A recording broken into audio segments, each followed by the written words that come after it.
G'day, mate. Welcome to Friday Facts 353. We've got a trailer update, and I have I was going to say an updated Mojo, but honestly, I have a completely unmotivated Mojo. Hey, mate.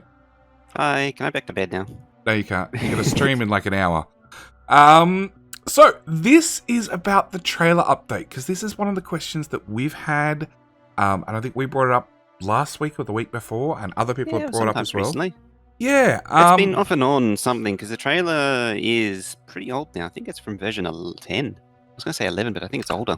No, they've got a couple of different trailers. Oh, you're right, actually, yeah. There's the original 0.1 trailer, and then there's the ones after it. No, it's not from 0.1. But yes, there are a couple of trailers. We'll go through them in a minute. Let's get through the plan for the translation. So, and this comes down to like a lot of community manager stuff, which is what Clonin is going to be flat out doing for the next 8 weeks. It's less than 8 weeks till 1.0 comes out, and this is when community managers go into hyperdrive.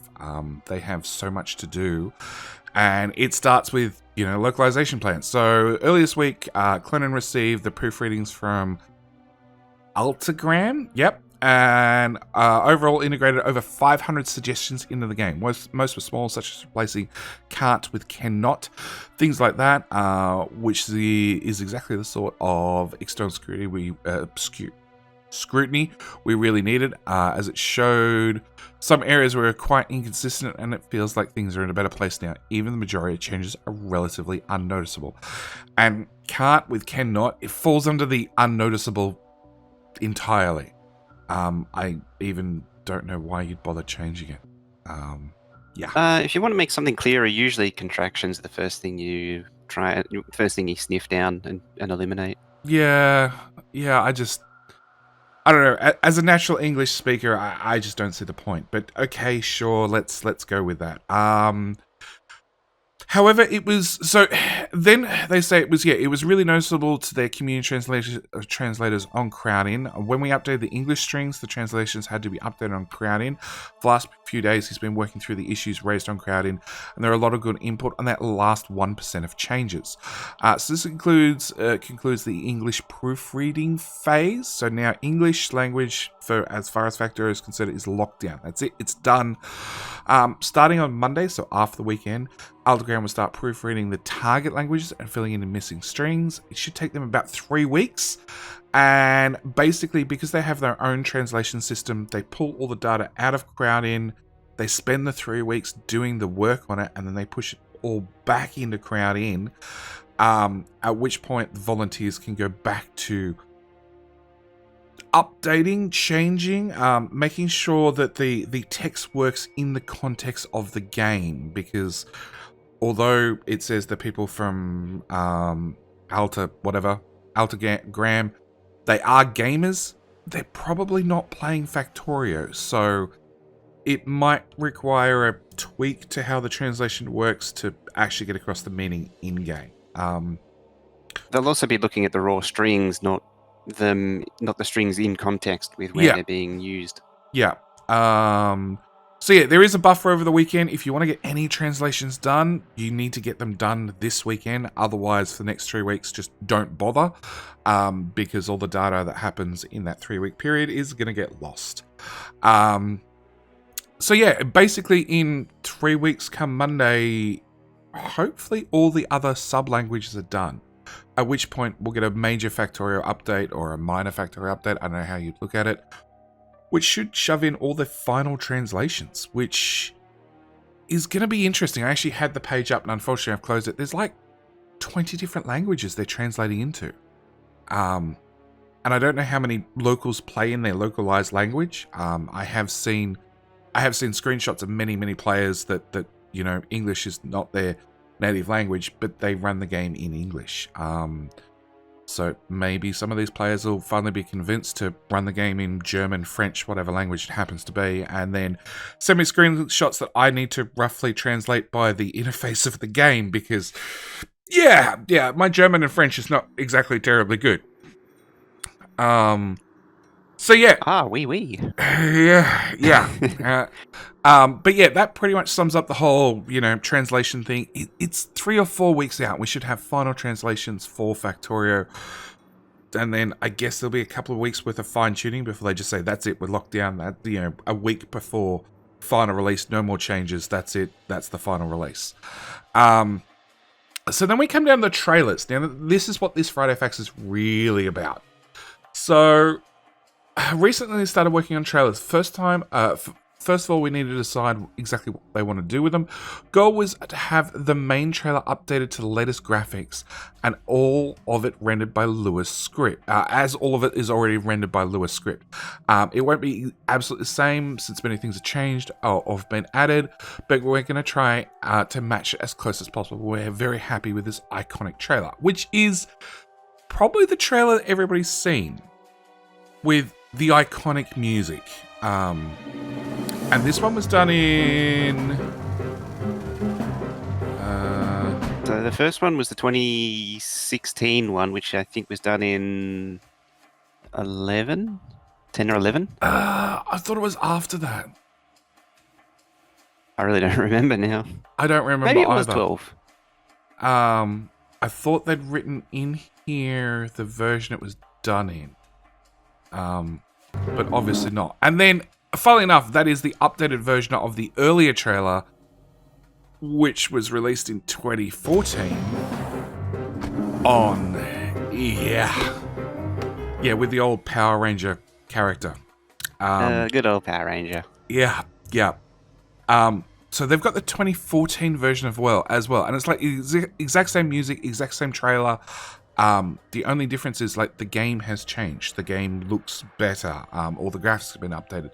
There are some minor tweaks with things that have changed sizes and that sort of stuff. So they basically look at re-rendering this engine or this trailer using the exact same music, exact same everything, just rerunning the Lewis script because this whole trailer is scripted. But that brings us onto the other trailer. They won't be updating the gameplay trailer, at least not for now. It has multiple reasons, mainly it's created entirely by manual screen recording. So imagine a remote and unexplored planet. Again, I'm playing it right now. It's a natural resources. Imagine you accidentally crash very iconic trailer as well. But again, it was recorded in version 13 back in 2016. So 13? There you go. Yep, so there you go. The first trailer would have been version 13 as well. Because it was released like a week before. Oh no, same day. A couple of days beforehand. So version 13. Which one is the 13 one? The gameplay trailer. The first link. No idea. You've got a message. The gameplay trailer. The gameplay trailer? Yep. And the first one is Feb 2016, which is right on the Steam release. Yeah, but it says down the bottom, video is recorded with Factorio version 13. Okay. So they got two trailers from 13, and then That's confusing. Earlier trailer from we don't know when, but early, very, very, very, very early. The 2014 trailer must be like version 9. That's not recorded in 13 because the trains are wrong. What do you mean the trains are wrong? With your spaceship. 13 brought the improved trains. No, it didn't. Yeah, it did. The complete trains update was 13. With the new trains, the current train stops, the train vehicles and everything. I thought that got rid of the stretch, the trains that stretched and didn't stretch. Yep. Okay. Well, I'm just going off what was written in the description. No wonder I'm confused. Anyway. Moving swiftly along. Yep. So they're not updating the gameplay trailer purely because it's done by manual screen recording, which is a lot more work to try and replicate, and the gameplay messages are still relevant today, which I completely agree with after rewatching the trailer. And they'd have to make changes to the voiceover, which would mean creating a completely new voiceover, and the added parts would not feel perfectly integrated. So basically, the gameplay trailer is a really it means scrap it and redo it right from scratch. And because it's all manual recordings, which I understand as I'm a YouTuber, I understand how much time and effort goes into manual recording, especially if you're doing something like, there's a big difference between a Let's Play episode and a tutorial, or a trailer. They take infinite amounts of time more because everything has to be perfect because it's going to get a lot more views. A lot more views than your general one-off Let's Play episode. I've got a couple of tutorials that are up to 100,000 views, etc. So you put in a bit more time and a bit more effort. So, long story short, they're also aiming to prepare for a third trailer dedicated releasing 1.0 instead. We believe a special 1.0 launch trailer will have more impact than just refurbing the existing gameplay trailer, as the more interesting provides something fresh, tailored specifically for its use case. Last but not least, the release of 1.0 is a big milestone. We find it appropriate to give it its own trailer, which I completely agree with. Yeah, need an up-to-date one. This one I'm looking forward to. I am as well. I'm really looking forward to what they're going to do. But they do give us a couple of teasers. So, in part of the trailer preparations, they don't want to spoil it, but there's one specific section that V has a lot of feelings about. So V is handling all of the trailer work. So he says Factorio is much more than just the end result. It's been a journey, a very unique one, because V's been there for years. Yeah, he's been there forever. I I don't think he's been there since the very beginning, but pretty close. I think he was I'm going to get this wrong, but I think he was one of the very early hires. Because V does graphics, and Albert also does graphics. And I think they had the original graphics guy that worked with Covarex, and then they brought in a new graphics guy being Albert, and then V shortly thereafter. So one of the things that V wants to do is he wants to show the process of how Factorio has been created. And he wants to give that a special place in the new trailer, which I don't know about. But he wants to do it by a series of clips ranging from Factorio 0.1 transitioning all the way to 1.0, showing how Factorio evolved over the years. There is enough time to go through all the major versions as the trailer is going to be rather short, so I reduced to selecting a couple of versions. So one as version 0.1 as the design, the original idea. And then 0.6 as the prototype. 0.7 was released with Friday Facts 1. 0.12 is the early access game. 0.12 was the first version that went to Steam Early Access. And 0.18/version 1 as the version for launch. And he goes on to say, it's technically possible to load a save game from 0.1 into 0.18 if you go through all the necessarily middle step versions.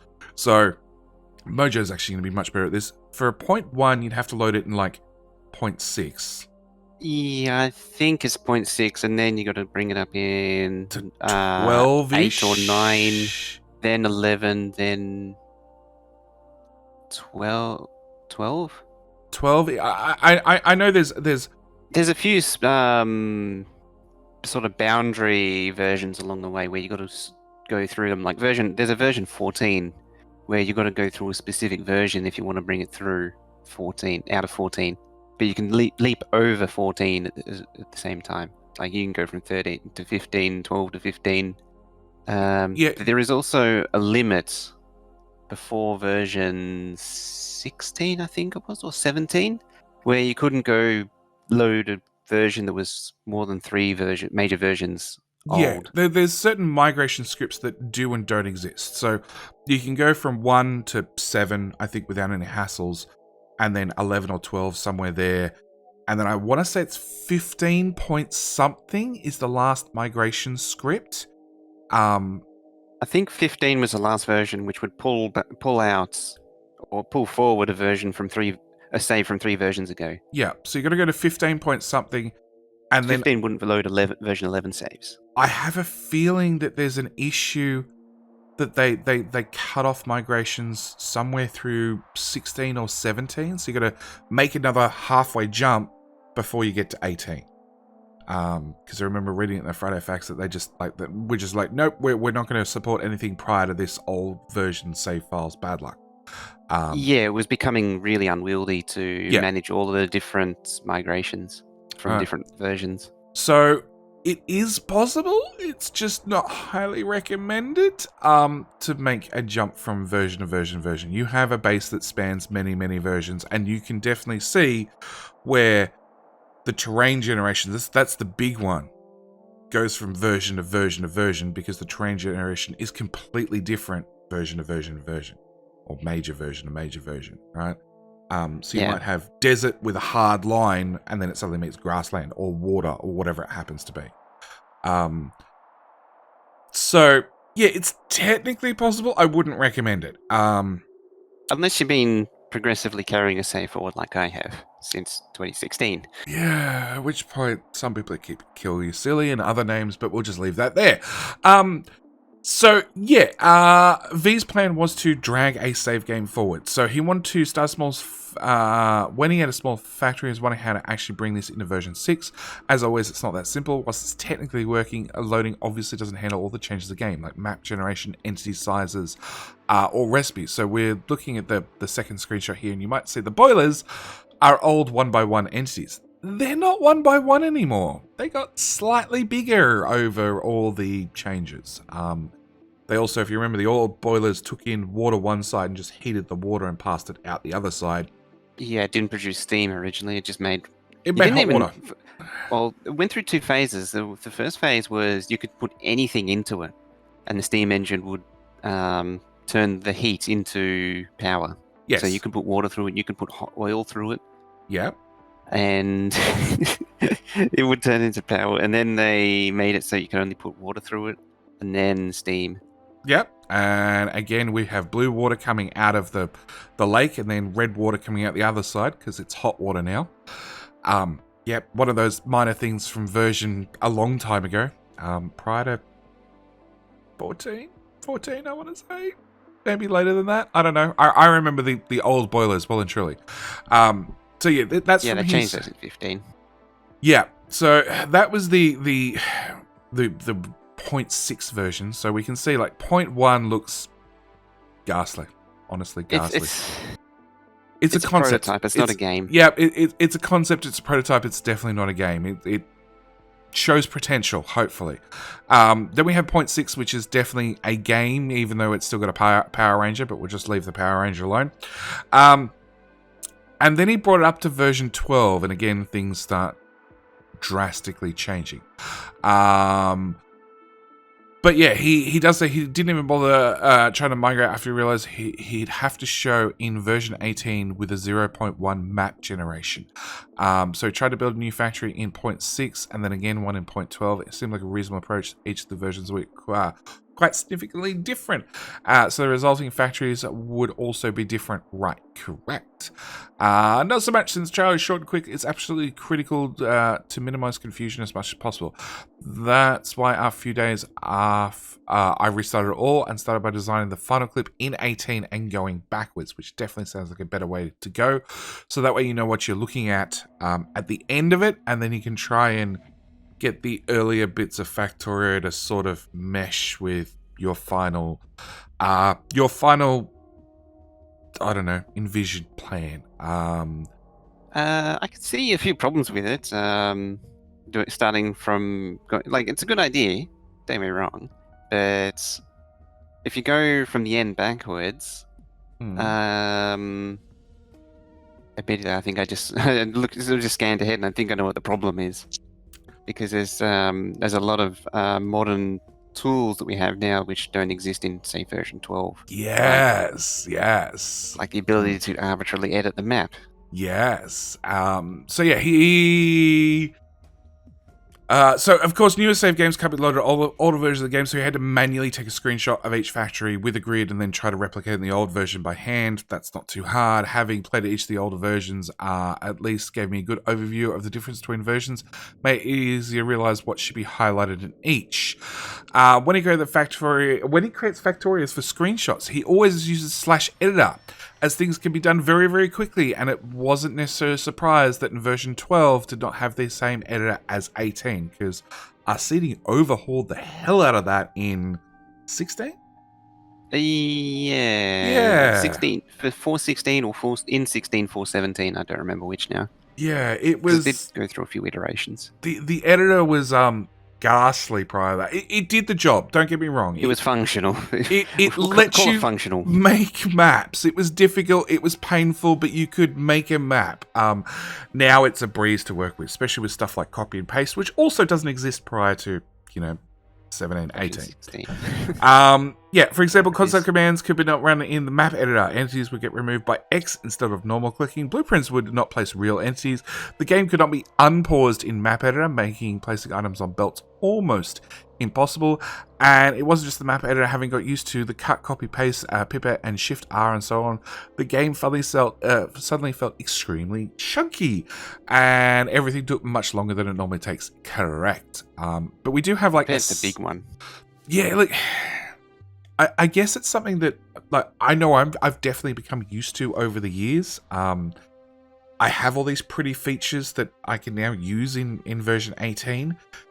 But then again, I was making a lot of videos prior to 18 where I didn't have features like the editor. So, if I wanted to have a screenshot without the player character being in the screenshot, I'd have to take 2 screenshots and, with a player in one of them and then a player in a different spot in the other one and merge the 2 together to make sure the player didn't show up. Or take screenshots via map view. That way I could have a screenshot of an area without a player in the area. Using the zoom commands, which have existed for a very, very long time, is a great way to, try and get your screenshots and your thumbnails without the player character being in them. But yeah, same with hand creating a map. We used to use creative mode for a reason. It was a mod, but it worked. Editor didn't really work if you wanted to custom create something in a hurry. There was a sandbox mode as well. It's still there, but no one uses it because it's pretty horrible. Sandbox mode just lets you basically build anything you want for 0 cost and have instant crafting time. So it's like, and you have no player character. You just hover over. And yeah, but it's still a giant pain. So yeah, he's slowly trying to go from a 18 with the rocket silo in the middle back to a 12 with a rocket silo in the middle. You can still see that everything around it sort of looks very similar. And then we go back to version 6 before we had a rocket silo, because they didn't exist in version 6. No, you had rocket defense until version 12, which brought the silo. Yep. So yeah, the process was getting more and more difficult with version 6 and version 1. Some things actually make me laugh instead of cry or both. I'm not going to paste our complete changelog from last 8 years, but I just point out things that really stood out. The old quick bar was so confusing. I could never find things in my inventory because they were hiding in the quick bar. Nope, that was a feature. That was a feature at the time. We all got used to it. We just accepted that things were in the quick bar. The quick bar was not attached to the inventory. It was a belt that had. It was its own set of inventory. Yep. We used to it from Minecraft. So I've never played Minecraft ever. But a lot of building games at the time did that as well. Yeah. A lot of games did that at the time, and a lot of games have done what Factorio has done and made it like a shortcut bar. It is just a bunch of shortcuts, which is, I guess, sort of a translation of games over time, and it also sort of reminds me of your Windows Start bar and your Mac, whatever the bar is on Mac, which is literally it's a bunch of shortcuts down the bottom. They're not guaranteed to be the be all and end all. They are just a bunch of shortcuts. So it sort of makes sense. But they also say technology did not guarantee that if you unlock something, you're able to craft it. No technology tree view without a search function made it even harder to find something. I'm pretty sure I remember most of the tech tree from version 12. There wasn't much of a tech tree in version 12. No. So why not just unlock everything? I'm pretty sure the console command to unlock everything still probably worked in 12. I was just. Oh yeah, it's universal. Yeah, I would just unlocked everything. Doesn't matter what's in the tech tree. I could research everything. Handcrafting did not automatically craft intermediate ingredients in version 1, making crafting feeling a lot worse. Oh boy, I'm glad I missed that.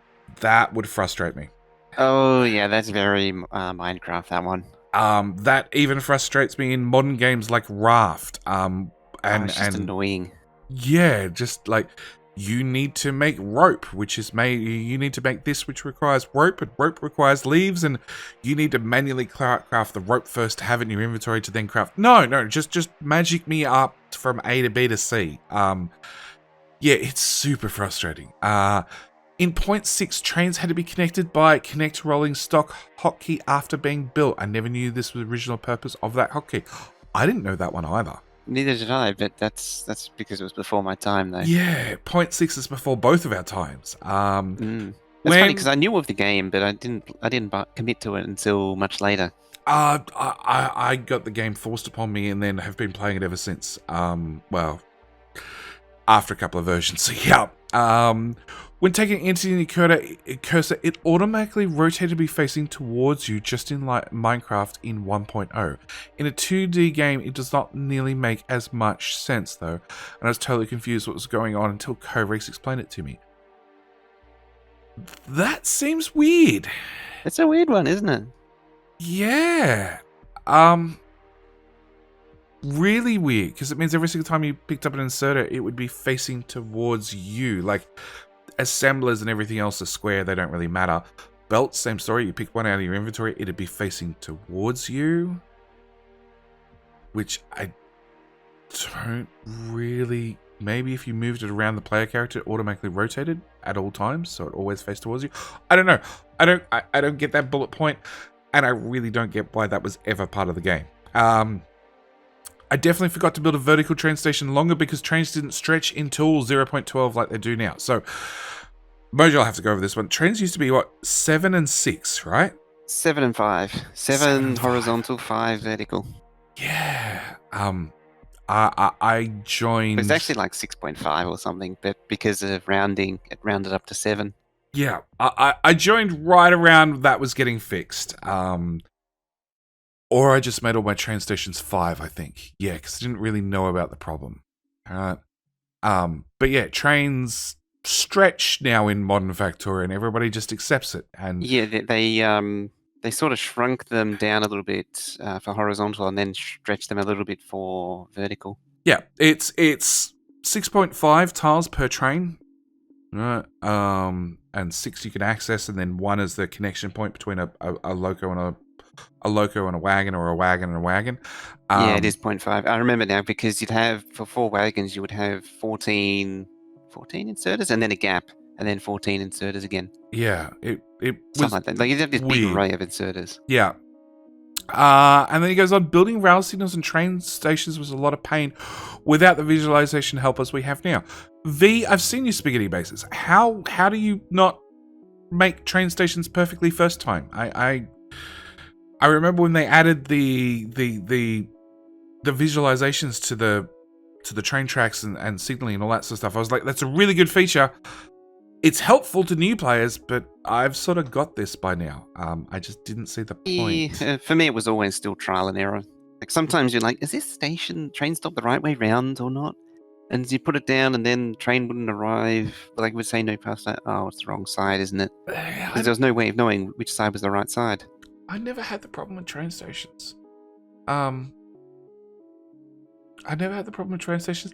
Sometimes maybe with intersections, like having because now we have the colors that show up that show you where the blocks start and end. So, like, signaling an intersection, sure, they help that they're on by default now, but it was always a debug option that you could turn on if you weren't sure.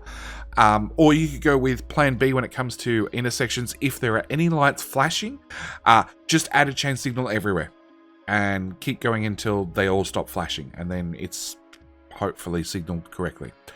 The block overlay, it didn't help me so much, but it helped explaining how the signals worked. Yes. That was where it really helped for people that didn't understand block signaling, how block signaling worked. Because I already understood it, so I was able to internally visualize it just by looking at it. Like, that was how I just saw it normally anyway. Yeah, but, from Open Transport Tycoon days, because that's basically where it comes from. Pretty much. The grid overlay for the signals, though, that eliminated a lot of trial and error as well, and back and forth. What do you mean the grid overlay? Where it shows you the lines on the beside the train track? No. Where it shows you all the little green boxes where you can put signals. Oh, okay. But that... Oh, gore. I always remember that being there. Was that not always there? No, that was 13 as well. That was part of the 13 update. Okay. Train overhaul. There you go. Yeah.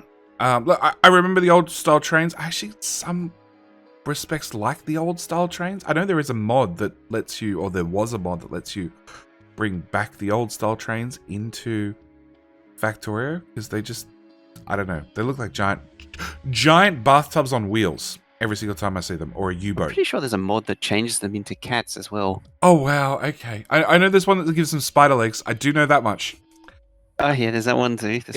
Yep, there's a few good mods out there. So, as you can see, the last few screenshots, these been posting, share some features that they'll be even better in the final version, make the video flow much more better with these clips. Final quest, interest in the old versions after all this time, playing the old versions after all this time. It feels like playing a different game or some sort of spin-off. Apart from the immediately obvious differences in graphics, the core idea of mining, smelting, assembling was still there, but with so many differences, especially in interactions, there's usually just small differences.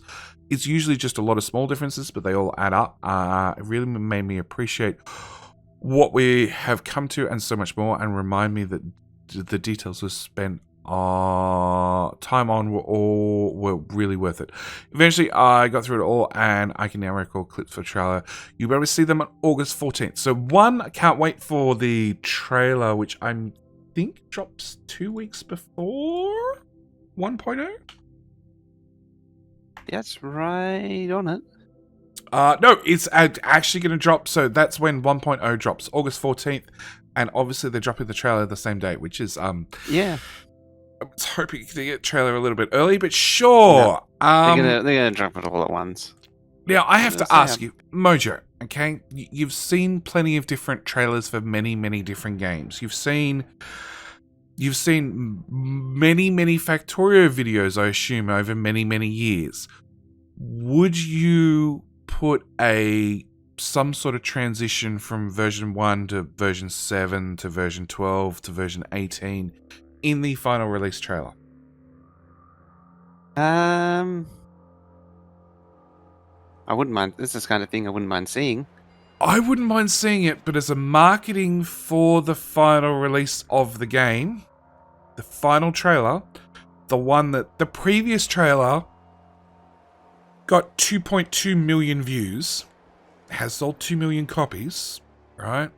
So, we're hoping with 1.0 hype that goes around with 1.0 games, hopefully they sell another couple of million copies, couple of million views of the trailer. Would you put a transition from early to mid-early to mid to late game, the history of the game into the final trailer or not? As the main trailer. The more I think about it, the more I would see that as announcing coming out of early access. That's more of an announcing coming out of early access than the final game trailer. Yeah. The final game trailer, you would want something like the Satisfactory one. That's probably the best equivalent. The Satisfactory and Factorio, okay? Don't get me wrong, Factorio's done it really, really well. Satisfactory did it to another level. They did really good trailers to music, okay? And even I heard, I haven't seen of it, but Last of Us 2, the trailer for it sort of got the same sort of notoriety for doing a really good trailer to music. And if you go to any game on Steam, you're normally going to find, on the Steam page, there's normally 2 or 3 videos and then a whole bunch of images, right? Screenshots. For the 1.0 trailer, I wouldn't have any of this in it. I wouldn't have any of the evolution of the game over time. For that main trailer, it'd be just like, this is Factorio, this is music, and voila, and, it's great, and all the rest of it, and that would be it for my primary trailer. For my secondary trailer, by all means, I would definitely put in, some sort of deeper history into the game, 8 years in early access, blah, blah, blah, blah, blah, this is the transition gameplay, from this to this to this to this. You can see we've come a long way. It's now awesome game, blah, blah, blah, blah, blah, buy now. The transition through is more like a reveal trailer than a release trailer. Yeah. I think is the best way to put it. Yeah. And then, of course, the third one would probably be the gameplay trailer, which is the most out of date, but it's right. It does have the voiceover and the talking through and, explaining the game. So, yeah, I just don't know if I would put this in the final 1.0 release trailer. These evolution of the game over time. Because anybody who watches, because a lot of people watch the first 10 seconds, and they make up their mind in the first 10 seconds. And and then either close or continue. Yeah, and if you look at Factorio 1.0 in the first 10 seconds, you're closing the window and moving on. People's attention span is super, super, super short today and nowadays, and yeah, you've got 10 seconds or less to grab somebody's attention. And I just worry that, yeah. Anyway, I think that's enough rambling. I'm going to click the rocket. I'm going to call it here for this Friday Facts. I do like the rocket back to top button, I guess, that's on all the pages on the new, all the new Factorio.com pages. I've been through all the pages. I need to actually message either Clonan or V to ask for some of the images that they put in the artwork section. I don't know if I can get some higher quality copies for backgrounds, etc., because there were some really good ones there. But I think that's it. Yes, no. Mojo went silent. Brain doesn't want to do things anymore. Okay, well, with that said, that's it for Friday Facts 353. We'll see you guys next week for 354. I have no idea what's next. Yeah, the list is pretty well clear now. Yeah, like the translations are being done, the trailer's being done, maybe some of the background artwork for Steam. I don't know what else they can squeeze in over the next 7 weeks? 7 weeks. Yeah, it's not long. Yeah, they got 7 weeks worth of Friday Facts they need to keep us entertained with, and we need to try and keep you guys entertained with, whilst they sort of become a little bit hush about what they're doing to do a massive 1.0 release. Anyway, with that said, I'm out. Thank you guys so much for watching. Do hope you enjoyed, and we'll see you guys next week. Bye. Bye-bye.